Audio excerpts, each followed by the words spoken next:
like to do on the 4th of July is to hold a barbecue, which is why we are partnering with the Minnesota Beef Council.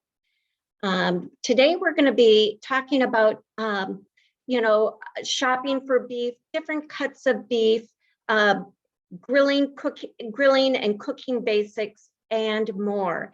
And we're going to be sharing some great links that we have received from the Minnesota Beef Council, which we will be putting in the chat. My name is Patty. I am on staff with AARP, where we do advocacy and community outreach. And we come to you in your local community with AARP's purpose in mind, and that is to empower you to choose how you live as you age. This past month, we've been offering a blitz of virtual events on a variety of topics. Just earlier this week, we completed a two-part series on Alzheimer's and dementia. Earlier this month, severe weather and safety preparedness. Last week, grilled pizza grilling demonstration, and today, our beef grilling. And beginning tomorrow, we'll kick off a 4-day virtual live jazz concert. And we'll put more information in the chat.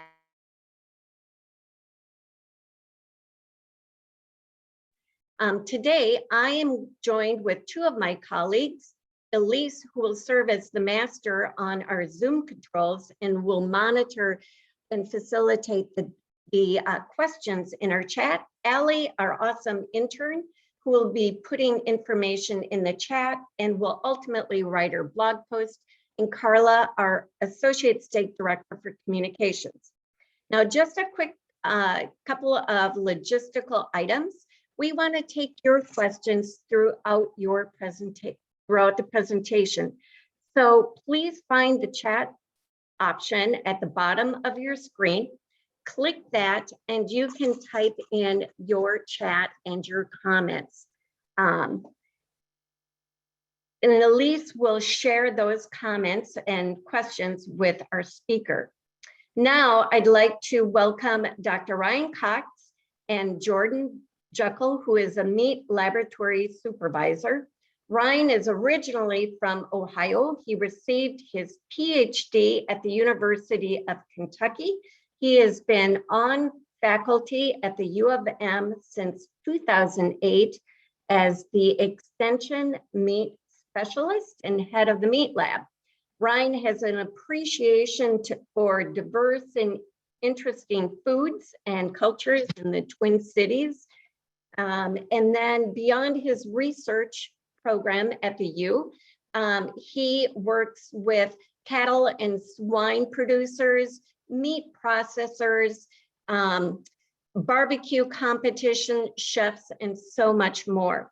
So we are really excited to have both of you, Jordan and Ryan, join us today, and we're going to turn it over to you.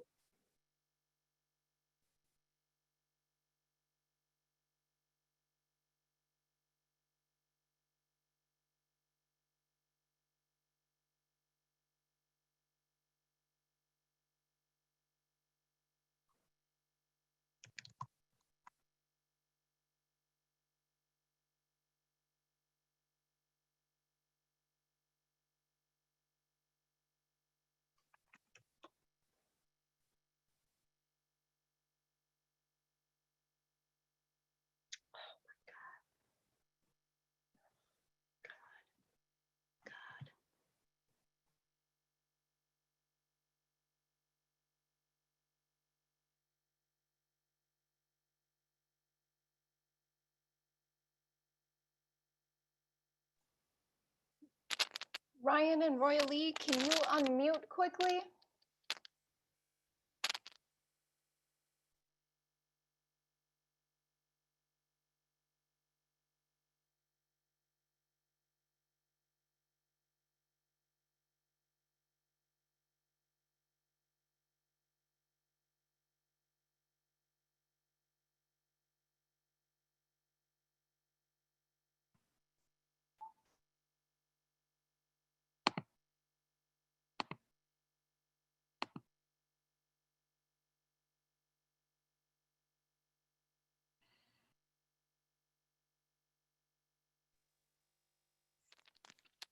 Ryan, can you hear us? Your mic is muted.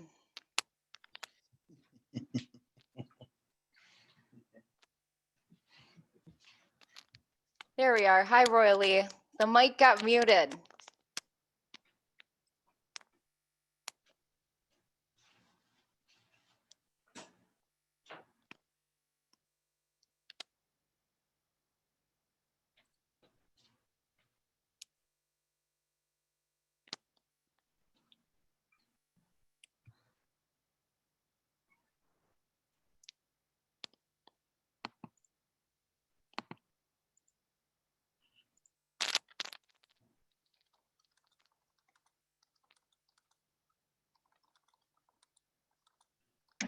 There. Are we Can you hear me good? now? We are good. Can you hear me now? Okay, There we are. very good. Technical issues. We did move outside. There's constantly dealing with that here at the U. Apologies again, but we're going to move forward. Like I said, we're talking about steaks. We're talking about the middle of the carcass. So we're usually talking about the rib and the loin section. As we mentioned, we can get steaks from the chuck, which is in the front leg, or the round. We've added value through research, and we've found ways. You think about something like the flat iron steak, or the Denver steak, or the Terry's Major. Those are value-added steaks where we've gone in and created a steak from that, which used to be a part of a roast. But if we can charge more for that as a steak, then we actually can drive the price of the other things down. And so that's that value-added concept that we like to work with. But generally, we talk about the middle meats when we talk about steaks. So when you're going into the store and you're buying a beef steak, there's a couple things we need to keep in mind. Not all cuts are created equal. Tenderness is generally muscles along the back. Back in the Middle Ages, when they said that you could live high on the hog, that meant that you could afford literally to eat higher on the hog, which means the meat that's higher on the animal, on a four-legged animal, is going to be more tender. Those are muscles of support. And then the muscles lower to the ground or closer to the end of the animal are moving more. And so those are going to be muscles of locomotion or work. They get tougher. It's they have a lot more of that collagen in that. It's going to get really tight when we cook it really fast. And so first, we know that we're looking for middle meats. We're looking for rib, we're looking for loin, we're looking for sirloin, or we're looking for a value-added steak that has those same values. How do we know what's good with meat? We generally, when we evaluate a beef carcass, we'll say, well, we've got a yield grade and we've got a quality grade that tell us so much about that beef. As the consumer, the yield grade will be less important to you. The yield grade is going to tell the packer how much of that carcass can be cut for beef and how efficient it will be. So largely, the yield grade doesn't concern the consumer as much. However, the consumer becomes very concerned with quality grade because quality grade largely indicates how much marbling is within that muscle. And so we have our grading systems based off that. The quality grading system is based off the amount of marbling that is within a muscle, and this is done by a grader. Okay, so this can range all the way down here. If you can see this ribeye right here has the minimum amount of marbling or flecks of fat that would make it USDA select. Okay. That would be the bottom end of graded beef, okay? As we move up, there are three, essentially, types of marbling that live within choice. Okay? And so as you can see, the flecks of fat increase as we move up into the choice grade. So when you say USDA choice written on a package, this is what it means. It means it has a minimum amount of marbling or fat flecks to ensure flavor, to ensure juiciness, and to ensure overall mouthfeel. If you move up into prime, this is the minimum amount of marbling that it takes to make a prime grade. And so it takes at least that many flecks of fat or more to make USDA prime. Generally speaking, the consumer, the US consumer, most consumers cannot tell the difference between high choice and low prime. And so I can tell you that a high choice steak is a very good quality steak. It's going to eat very well. Certainly with prime, you're going to have a lot more of that flecks of fat. You find those in what we call a white tablecloth opportunity at a restaurant. Harder to find at retail, but we can find more and more at retail. If you ever see any other grading equipment, this is something that evaluates yield grade. You can see this is a grid. This essentially is just looking at the size of these muscles. Again, is mostly used by the packer. So what I'm going to do is I'm going to start with a common steak cut, which is the 112A ribeye roll if you're looking at in wholesale retail specifications. This is a whole, essentially rib section, or as I always say, this is ribeyes holding hands. Okay, and so when we get done with this, this is going to be a collection of ribeyes. Now, right away, if this had bones in it, I could leave the bones in it, and that bones would be on the bottom and act like a grill. And then this fat up top would act like a basting fluid, and this would be a standing rib roast, and this is how we would cook prime rib. Okay, the only thing that would make this prime rib is exactly how we cooked it. We cooked it whole, and that's what made it prime rib. Oftentimes, prime rib is select grade or choice grade because it's part of a larger group of people. Think about a buffet where they're slicing prime rib, 200-300 people in the room. It's probably not USDA prime, it's probably select or choice. So that's one of the sort of misnomers or misunderstandings sometimes. But we've got this boneless now, so we know we're destined to go to a boneless product. I'm going to come in here and start trimming this. If you go to Costco, if you go to Wholesale Club, you can buy these.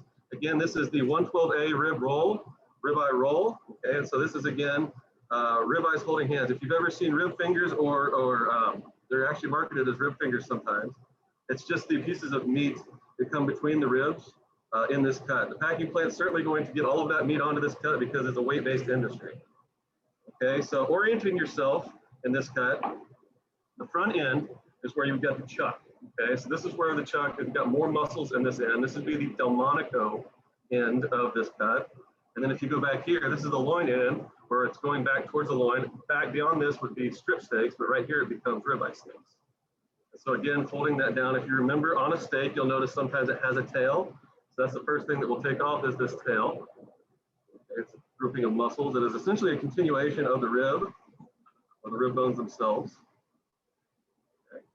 Okay. You can see this, the price of steaks starting to go up because anytime I take weight off of this, I still have to get the same amount of money out of it. So the price per pound goes up. That's why when we talk to farmers, et cetera, and they're always confused and concerned, certainly, about the price of their steer and their heifer compared to this beef. It's because every time we take away weight, we still have to charge the same for what's left. There's one rib in this cut that's been removed, essentially where we've removed it from the strip. Okay, so I'm going to square this up and so we can see really what we're looking at here, a little bit more of what you would see in the store. That would be your strip steak. Okay. Essentially, this would be a ribeye now because it's on this side, but right on the other side of that would have been a strip steak. So very simple, single muscle, top loin muscle. As opposed to here, the Delmonico steak, where you have essentially 4 muscles and a little bit more fat up towards the chuck. Okay? And so depending on the size or the style of steak that you like, if you've ever had a large end ribeye, this would be your large end ribeye. The small end would just be the single muscle. I'm going to go forward and show you sort of the traditional way of making ribeyes, if you will, and then I'm going to do a little bit of alternative merchandising because we see a lot more now in the Twin Cities, especially with the ribeye fillet. So I'm going to take off the muscle that everybody saves till last. If you ever read a ribeye and it's got that C muscle on the outside of it, it's a little fattier. That muscle is actually more tender and more flavorful than the main muscle. We don't realize that. If you're really excited about it, it's called the spinalis dorsi. But now we are removing it in an attempt to get to a smaller, more workable cut for the consumer. So I'm going to take that cap muscle. This is called the ribeye cap, okay, or like I mentioned, the spinalis dorsi. Because what we have is, and you could probably attest to this, ribeyes are so large and steaks are getting so large that we need to make smaller steaks so that people will buy them. If you see a larger steak now, not only is it too large to eat, but it gets too expensive by pound. If we're paying $10, $11, $12 a pound for ribeye, or in this case, this one at wholesale, yep, $12.69 a pound, so I was right there. We know that we don't want to be paying for a lot of food that we can't eat, okay? So I'm going to take the secondary muscle off. This is excellent for strips, okay, and I can get into that in a bit, but also just our steak. So we're going to essentially try to make this steak look a lot more like a strip. I'm going to go right down the middle just to show us. So now instead of a really complex ribeye muscle, I've got just this single muscle. Okay, so we've got that type of steak, and then I can also do the more, I left a small amount of tail in there, so we got a more traditional ribeye as well.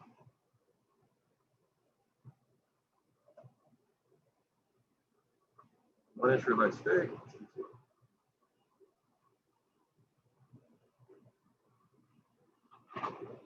So here's our start, okay?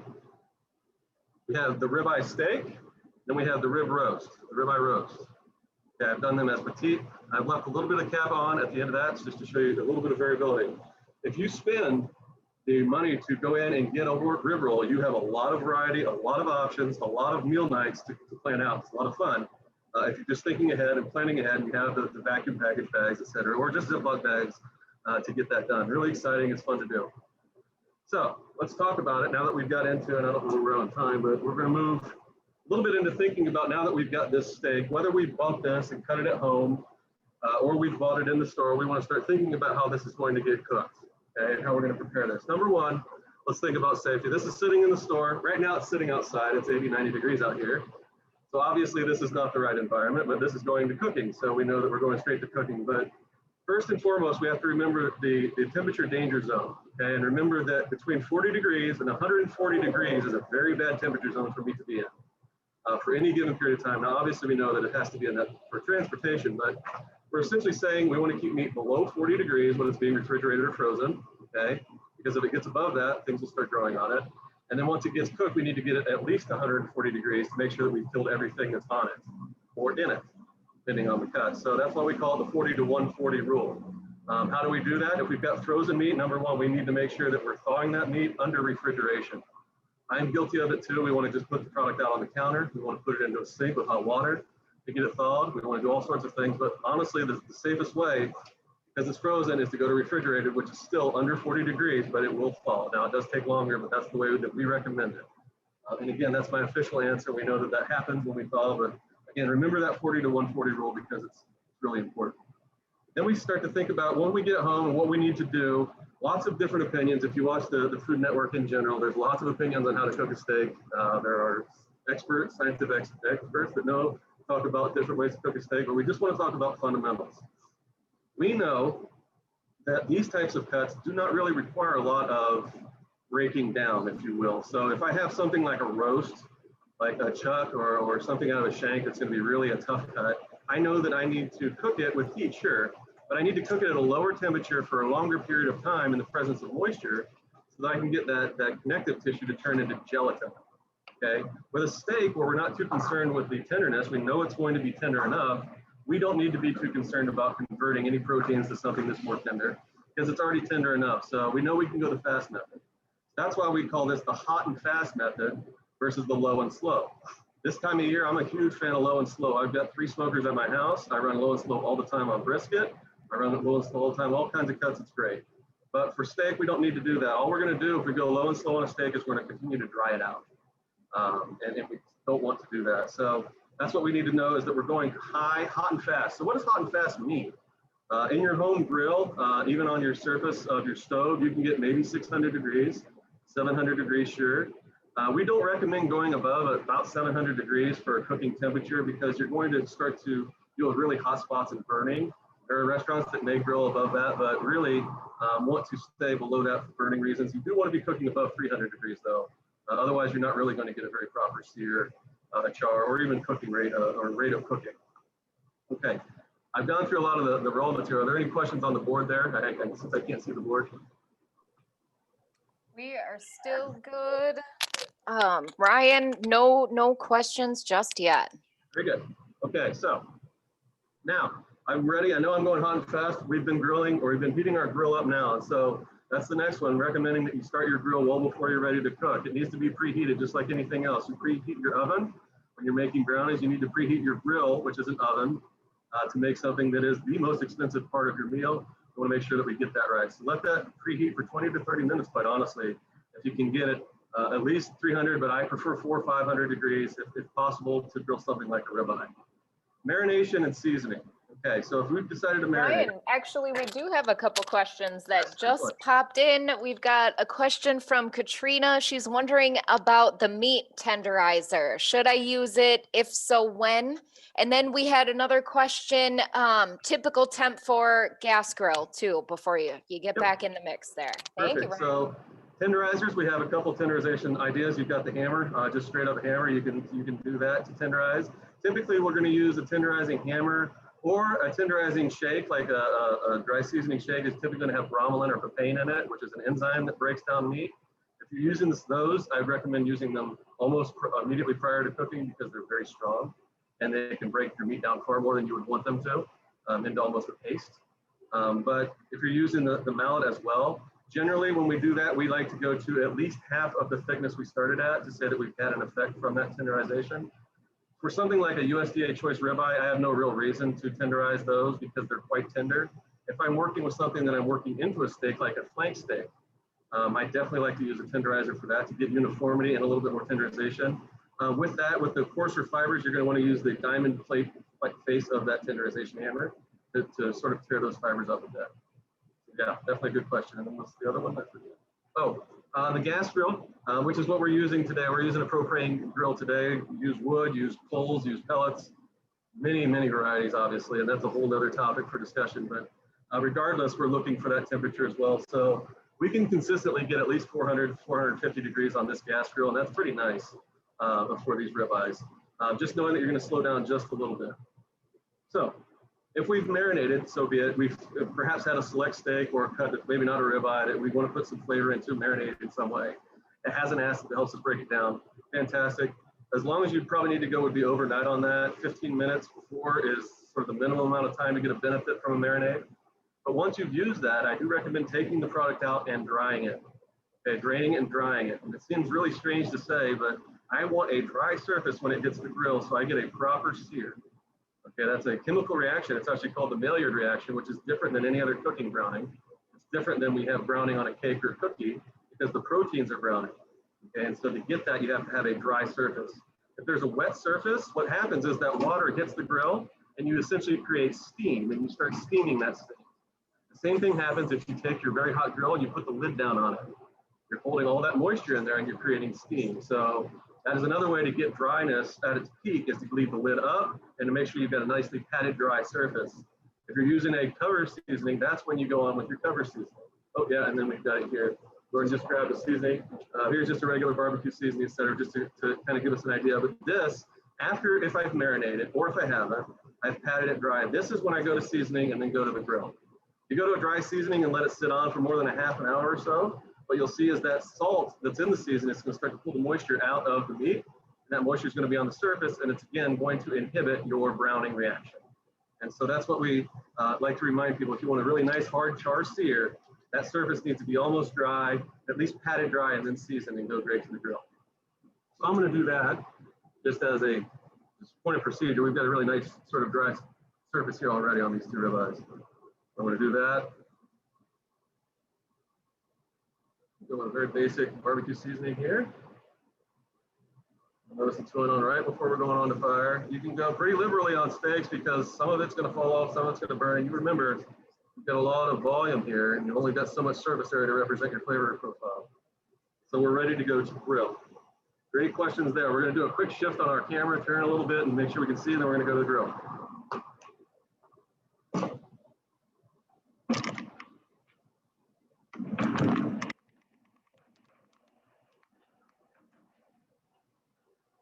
Pretty good, guys. Everybody see and still hear me? Yes? Give Yes. us a little sound Okay. check. I think it looks good. How's the view, Very good. everybody? Tell us in the chat. Does it look good? Can you see everything? Perfect. We hear yes. We are good to go. So again, with that question we had regarding the propane grill, this is a propane grill. Before I put the hood up, and I can put it back down if you want to see it, you can see it.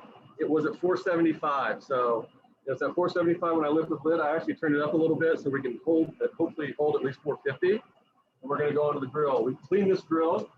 Again, wire brush, very important. After you've done with a wire brush to get everything off, remember there's still grease on there. Get a paper towel, get it really wet, throw it on the grill and just push it around with this brush as well, and it'll wipe it off. That way you don't have to touch the grill and you get a really nice clean surface. Going onto the grill, we're going to go ahead and get our ribeye started. Characteristic sizzle. Sizzle is water boiling immediately. Okay. So, and something you'll notice people like to do that are in grilling, they like to put their tongues right there. That's a food safety thing. I'm cooking the end of that tongue because it just touched the raw product. So now I'm cooking the end of it and it's safe again. Okay, we've got our steaks on here. Some things to keep out for, we don't want to overcrowd our grill. This is a very large surface. I would cook at least 10 to 12 steaks on this before I'd consider it overcrowded. If you're in a pan and you're making a steak in a pan on a stovetop, please don't go above 2 steaks, and I really prefer 1. A lot of your sort of high-end steakhouses that are selling the prime steaks are only going to go 1 steak per pan. Those are single service because it just robs so much heat, and we're really relying on a lot of heat to get these things cooked. You'll notice I haven't put the hood down. Yes, if I put the hood down, I'm going to contain a lot more heat, but you'll notice you can see the moisture coming off already. All I would do is create a chamber full of steam, and that works. Steam is very efficient at cooking, but it does slightly inhibit if you're wanting a really nice grill mark. And people really do identify with that grill mark with beef, so you'll hear me keep coming back to that of grill marks. So as we're going, we'll talk a little bit about degree of doneness and other things in cooking. But Brian, we do have a couple questions quick before we move to the next. Folks are wondering, do you have any tricks, any things you could recommend if you don't have a temp gauge on your propane grill? And also folks are wondering if the meat should be touching too while on the grill. So number one, if you don't have a gauge on your grill, that'll be a challenge if you're not able to tell exactly what your temperature is. Quite honestly, that will be a bit of a challenge. You need to have an active hot fire, is the best I can say. If you can hold your hand over it like this for about 5 seconds, it's probably not too hot. And that's generally a rule. You can see I can hold my hand over there for about 7 seconds before it's uncomfortable. So that's about right. Yes, you don't really want your meat touching. Somebody might have told me it's technically not touching right now, but you do not want to crowd because you want to have all that airspace between. So all of your surfaces are creating and getting that meat. But absolutely, you want to keep it spaced out.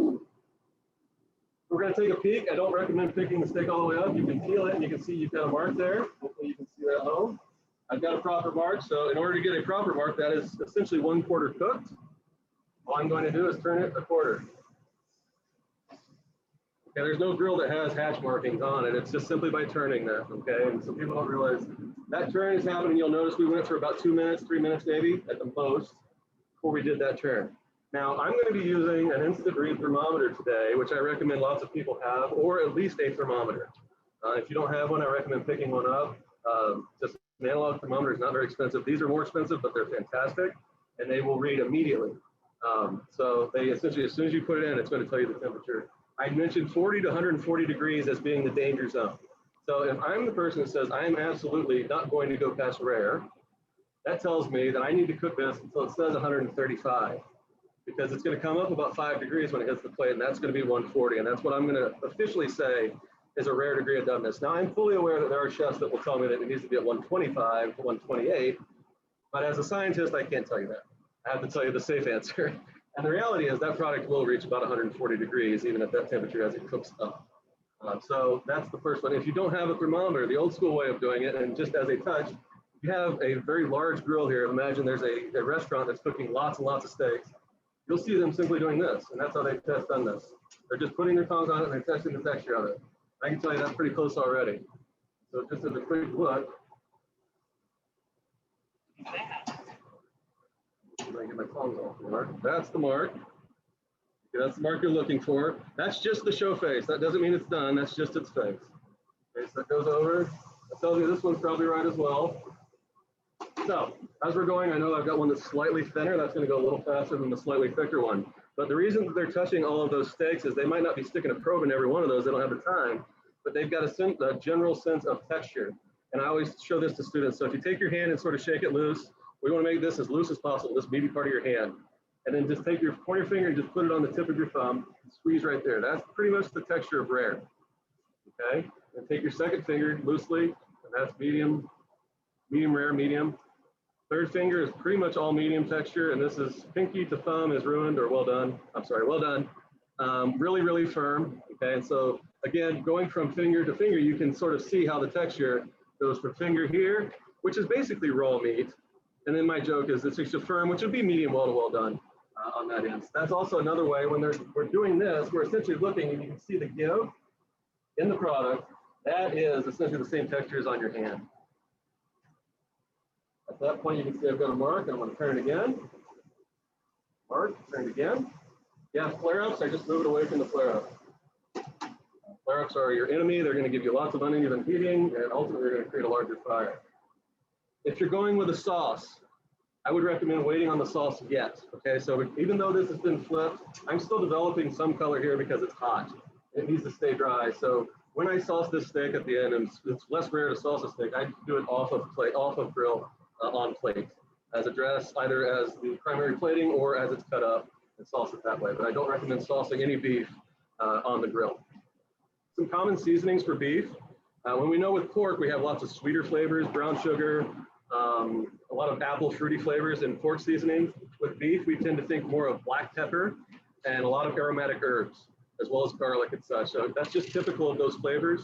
And when you see all the multi-seasonings or multi-blend seasonings, that's what they'll be consisting of for beef. At the end of the day, quite honestly, salt and pepper is the friend of a steak, and salt and pepper is really all you need to get done a really characteristic beef steak. We'll let this run just a few minutes more. Are there any other questions here? I'm going to pull one of these that's thinner and then thicker and show you the difference. We do have a couple questions, Ryan, kind of on the back end. Someone was wondering, when they pull the steaks out of the fridge, should they let them sit? Should the steaks rest for a few minutes before putting them on the grill? Sure. So we call that tempering. When you come out of refrigeration, I'm the scientist that just stood here and told you to stay out of the 40 of 140 rule. So I can unofficially tell you that tempering is excellent, and it is going to improve the cooking rate, because the colder the steak is when it starts, it has to overcome more temperature to get to where it's going. And so when it does that, it might lose a little bit more moisture. So if it's closer to its final temperature, it doesn't have to go as far, and so it's going to lose less moisture. So tempering is always a good idea. I can't tell you to temper any longer than would be necessary to keep it safe, but I can say that tempering is definitely going to improve the quality of your steak. Maybe the beef council can unofficially tell you that that's the way to do it. And then someone was wondering if you had any tips. How do you to best control the heat when you're using a charcoal grill? If you have any tips there. Yep, best control of the heat on the charcoal grill is to choke it down low. That fire is breathing from the vent down low. If you completely close that vent down below, that has a very hard time breathing altogether. The other thing is, if you've got your lid off of your gas or your charcoal grill, it's going to flame up a lot more. Put your lid back on and it'll stop flaming up nearly as much. It takes oxygen for those flame ups to happen. So if you can choke it down low or choke it on its lid with the vent on the lid, that's how you're going to get that to stop. It's the oxygen that's causing that. So I'm going to pull this one. You can see our char now. About right for a char. Got really nice sun out here today. And it's about medium rare is what I'm going to call that. I'm going to set it there. We'll see if I'm right. I'll let the bigger one sit for a minute. Look it once more. Sort of target a medium degree of doneness. So thoughts about direct to indirect. Royal's mentioned off camera here, we've got a lot of what I was doing right up front when I said that's its show face. I'm trying to get its mark on. That's what it's ultimately going to look like. The initial sear that you get is going to be essentially its face for the life of the cook. You're not going to get a whole lot more mark on the cook. So in reality, that has happened sort of at the front end. And then indirect heat is where you can go up under the second rack, or you can turn off a burner, which is really nice. If you can turn off either one end or the other end of a burner, you've got a cooler spot where it's getting heat, but it's not getting direct heat. It's not going to flame up as much, and it's not going to burn your char marks either. Really good question on that. Sorry, I dropped on, so we're cleaning. Thank you. Folks are wondering too, how long should they let the meat rest? Is it different for beef versus pork, other types of meat? Is it different for different cuts? We usually say with a steak, at a steakhouse, you're going to see a minimum rest of 5 minutes, but I like to see almost 15 minutes. Probably 10 minutes is the average. Now, if you look at a really nice steakhouse, they're trying to plate it, they're trying to put it in front of you at 10 minutes off the grill. That's a really nice rest time. 15 minutes is good as well. What you're doing is, all we've done is volatilize all the moisture in here, and so it wants to boil, okay? We've got 600 degrees here. It only takes 212 degrees to boil water, so this water in here wants to boil. So if it's still semi-boiling when it comes off, you cut, all it's doing is running out. It's far more volatile. So we're trying to avoid that from happening. And then Ryan, any recommendations on how many times folks should flip the steak when it's on the grill? For me, I always say, you get the mark, you turn it, you flip it, and you turn it, and that's it. This is a thicker steak, and we're doing a little bit of a demonstration. The first steak I did is a lot more like you would. You'd probably turn it once, flip it, and turn it, and you're pretty close. Flip it again if you're trying to hit a degree of doneness. But from that, you're not looking to flip it a whole lot because you're not getting a consistent rate of heat towards center. So if you cut across, you'll see that it'll be the pink mark or the pink line will be one way or the other, if you will, on one side of the steak or the other, which we're trying to avoid. But we're about there, so I'm going to put this one off as well. In doing that, let's see. Got my thermometer here.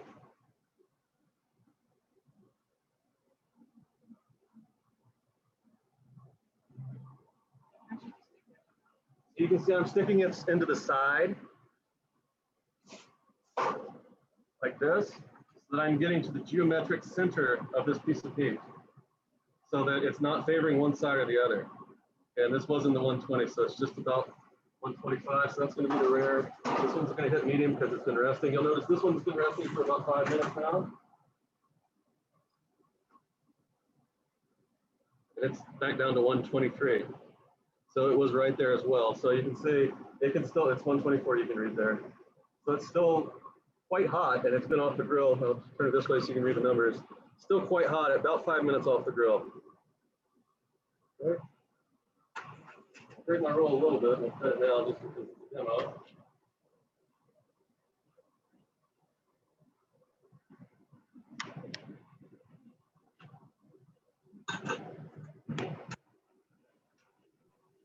Thank you for the turn of the camera. That helped. Medium rare degree of doneness. So you can see it has been brown. There's some pinkish red right in the middle. Medium rare right there. Well, it still has the char on the outside. So this is the blend of nice charred beef flavor and then juiciness for beef. Really nice blend. The king of steaks right there, the beef ribeye. The other one, I'm gonna let it rest a little bit, but the same would be the case. Actually, since we're done all.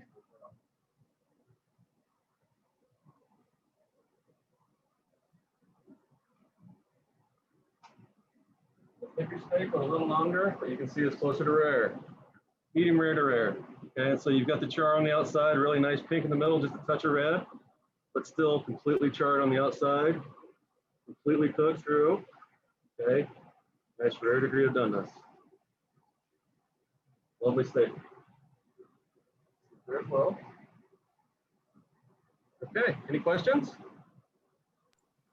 I think people, well, they're just loving the different the different cuts of steak and cooking them to, of course, the rare, medium, rare levels, but no other questions. It's just been tons of fun. We're learning a lot today.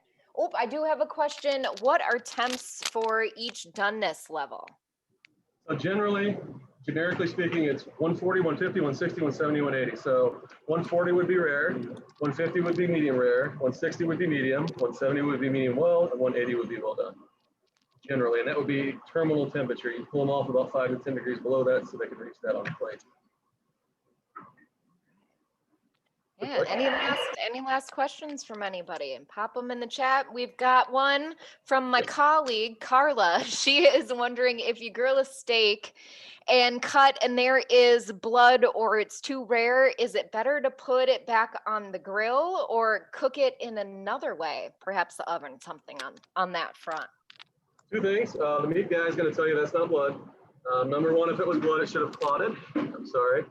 That is just water that has a protein in it called myoglobin. It's that red moisture protein. It's a carrier protein in the body that helps carry oxygen, etc. But it's water. If you see that, if it's not to your liking, the grill is actually the slowest kind of indirect way to do that. At a steakhouse, I can tell you if it's not the way you want it, it's going in the microwave. Because the microwave is going to get it done faster and it's going to get it more exactly done the way you want it. So you're still going to have the benefit from the grill with all the char on it. And yeah, you're going to cheat a little bit with the microwave, but it's going to get it to the texture that you like. And at the end of the day, it's your steak, it's going in your mouth, it's the way you want it. So I actually do recommend the microwave for that reason. Going back onto the grill, it's going to take longer and you're still not going to quite hit what you think is going to be the temperature you want. Thank you. We have one more question. Are there any cuts of meat that are not great to go on the grill? Ah, yes. So cuts of meat that aren't great to go on the grill, all the things that are the ones that you would put in a crock pot, the low and slow methods, essentially anything that's not labeled a steak except for one. And that's a bugaboo of mine. It's the eye of round steak by name.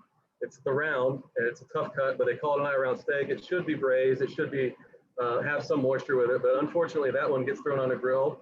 People don't understand it shouldn't go on the grill, and it gets very tough, very dry. My colleague here, Royally, also mentioning myoglobin, that red water. That's also in the package. So remember, when you go to the store and you see that red water in the bottom of the package, people always call that blood. That's water. That has a red protein in it called myoglobin. That is more indicative of how dry the product will be because that water is coming out of the product. So that's not something you're going to get to eat. But again, it's not blood. Blood will maintain in the product after the animal has died. Awesome. Folks are wondering, how do you feel about the Instant Pot and beef? Instant Pot's awesome. Lots of different beef cuts can go in the Instant Pot. I wouldn't cook a steak in an Instant Pot personally, but there are lots of opportunities. I made a lot of really nice beef roast in Instant Pots. When you talk about a really fatty laced chuck roast, it's like the Instant Pot was made for that cut. It's beautiful. You can have a really nice roast about an hour and a half, which is just really impressive to me. It's got a very similar texture to a crock pot, but no, that's one place I definitely wouldn't recommend a steak. Unless somehow you seared it really hard and then got it in there and it had just a really short cook, but then again, that's not really how that works. So great piece of equipment, but maybe not for a steak. Okay, sure. And Ryan, I know you're a beef scientist, but any suggestions on grilling pork chops? Oh no, I'm a meat scientist. So The meat scientist. Okay, so we're right pork here. chops are the same. The only difference is the size of that critter, but this is the same degrees of doneness for pork. And I know that's not something you're used to hearing. But pork you can cook to medium rare degree of doneness. 145 degrees with a 10-15 minute rest is fine for a pork chop. The old way of thinking is that pork can be dangerous. That's when we fed garbage to pigs. We don't do that anymore. Trichinosis is not necessarily as much of a concern anymore. Pigs, I say, eat far better than I do. Cattle eat far better than I do. So they've got a very safe diet. So an intact pork chop will be cooked the same way as an intact beef steak. Okay. Best way to cook a roast in the Instant Pot? Any In the tips or Instant Pot with a recommendations? roast, if you're using the Instant Pot, get the bottom hot like it recommends and sear it first, or sear it outside of the Instant Pot and get a really nice color on it, and then get it into the Instant Pot to do the cook where you tenderize it. That's the biggest tip I can give you for an Instant Pot is make sure you get your browning first, because that browning also is contributing to the flavor. Awesome. Oh, and then someone wanted you to go over again when to add sauce to the meat on the grill. They were thinking, we believe you said at the end, but run us through that one more time. Yeah, so my recommendation is that no sauce actually go on the grill because most of it will run off. It's got sugars in it, it'll burn, you'll lose most of it. I always recommend saucing after it hits the plate and you've rested it. That way we get full benefit of the dry surface developing without any sauces covering it. And then you can complement the flavor with the sauce. The other reason I recommend that is once you take one bite of that steak, you might not need that sauce. That's a really important thing is steak has a strong flavor on its own, but definitely want to sauce those once they are plated and not necessarily just while you're working on them. Awesome. Suggestions on how to keep pork from drying out on the grill specifically? Pork from drying out on the grill specifically, hot and fast. Cook it as fast as you can, hot, and pull it off when it's done. Don't overcook it, and that's how it gets dry. We constantly overcook pork because of that fear, but the reality is we don't need to. It can be cooked just the same textures, the same temperatures that I showed you with beef, like with your hand and your thermometer. The thermometer is the ultimate guide though, remember please, for safety. That's something we want to make sure that we get it cooked completely and out of that 140 range. Awesome. Little history lesson for us. Where does the skirt steak come from and what's the best way to cook it? So the skirt steak is on the inside of the carcass. It's actually the diaphragm muscle. So it's the one responsible for pulling a vacuum and filling those lungs up. So it hangs on the inside. It's thin and it tends to dry out as carcasses hang. So it had a lower value forever until people realize they're fantastic for all sorts of things. It's one of my favorite cuts, but for fajitas. That has got to come out. We've got to peel both sides of that. Okay, it can get dried out. I recommend a marinade for that. Remember, if it does that much work, it's going to be pretty tough. So marinade that has an acid in it is going to help.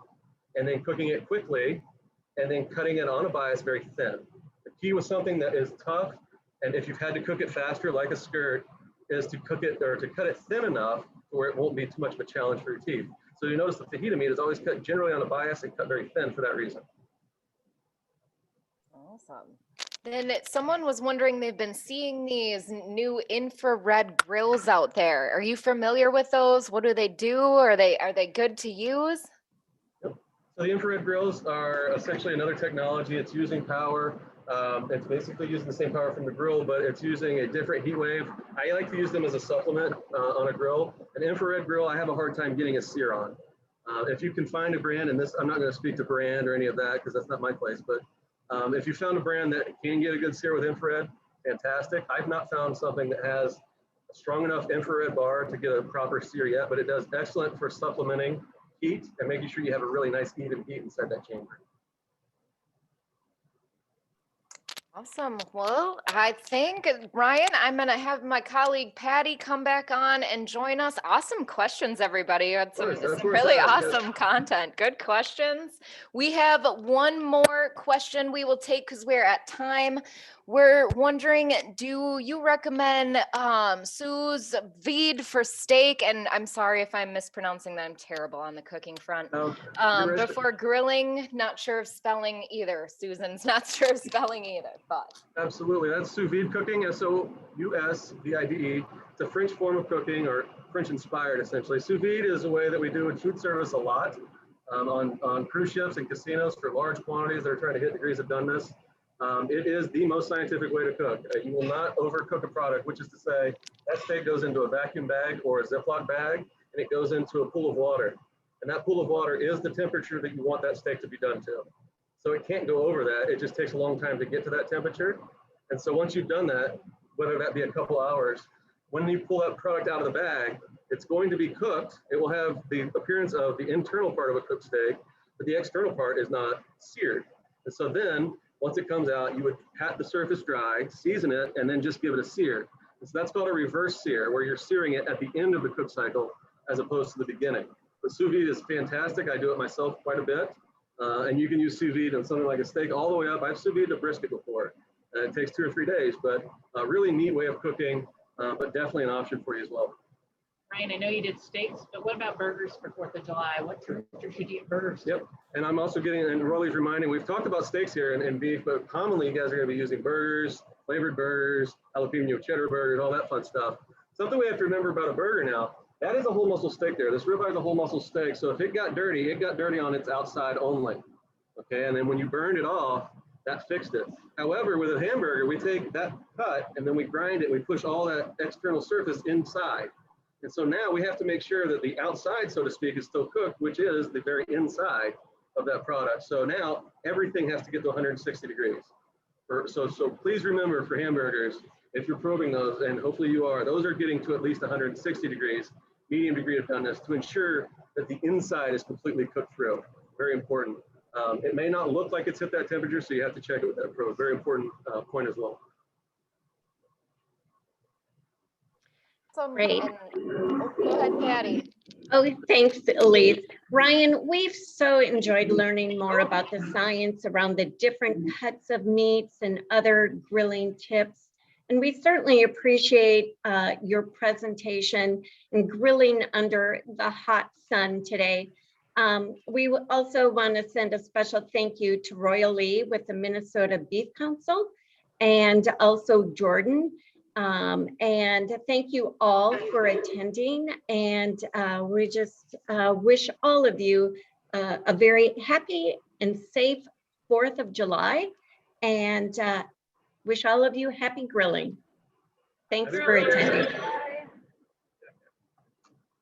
Cool. Thanks, everybody. Thank you. Thank you. Thank you.